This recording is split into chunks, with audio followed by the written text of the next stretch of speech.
Au début de ce Triduum pascal, au cours duquel nous allons suivre Jésus de son dernier repas jusqu'à la croix et au tombeau vide le matin de Pâques, je vous propose de nous mettre à l'école de la Vierge Marie. Elle a eu un point de vue très particulier sur ces événements capitaux parce qu'elle était la mère de Jésus. C'est pour cela que durant ces 3 jours saints, nous allons marcher avec elle à la suite de Jésus pour que ce pèlerinage transforme nos vies, un peu comme il a transformé sa vie. Le théologien Romano Guardini nous dit qu'en vivant pour son enfant, elle est parvenue à la maturité chrétienne. Sa vie n'est pas seulement unie à celle du Sauveur, comme l'est la vie de tout homme qui aime notre Seigneur, mais comme celle d'une mère l'est à celle de son Fils. Elle a vécu sa vie avec lui.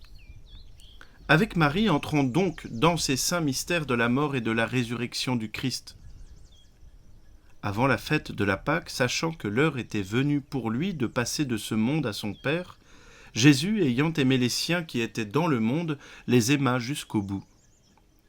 Jésus aima les siens jusqu'au bout, et au premier rang des siens se trouve évidemment la Vierge Marie.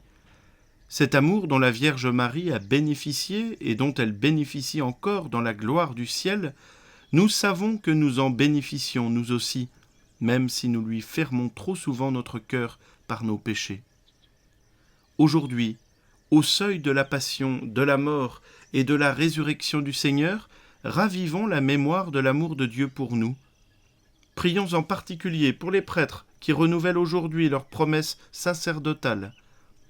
Prions les uns pour les autres, pour que le Seigneur nous fasse ressentir à nouveau l'immense joie de notre vocation à la sainteté.